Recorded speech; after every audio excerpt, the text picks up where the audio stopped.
তাই রে, জ্যামের মধ্যে এটা চালাইতে একটু প্যারা আছে।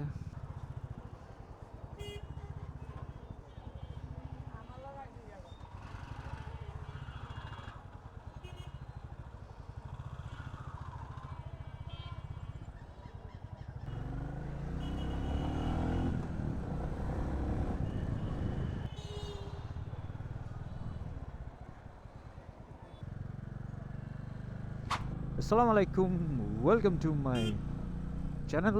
আশা করি সবাই ভালো আছেন। আর আমি তো টেনশনে আছি আমার পা নিয়ে আবার পুড়ে যায়, কারণ এটা ইঞ্জিনটা বেশ বড়, ইঞ্জিনটা বের হয়ে আছে। সমস্যা না, আমি জুতা পরে আছি। এই বাইক স্যান্ডেল পরে চালানো একটু ডিফিকাল্ট হয়ে যাব, কারণ স্যান্ডেল পরে চালালে পায়ে হিট লাগবে, এরপরে ইঞ্জিনের সাথে পা লাগা পায়ের মাংস উঠে যাইতে পারে। তো যারা রয়্যাল এনফিল্ড কিনছেন চেষ্টা করবেন সবসময় হাই নি বুট যেগুলা ওইগুলা পরে চালানোর। সেই আগের রয়্যাল এনফিল্ডের ভাইবটা এটার মধ্যে নাই।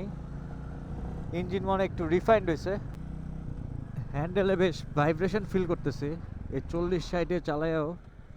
আর ভাইব্রেশন হচ্ছে রয়্যাল এনফিল্ডের একটা কি বলে ঐতিহ্য বলা যাইতে পারে, মানে এই বাইকটা একটু বেশি ভাইব্রেশন করে।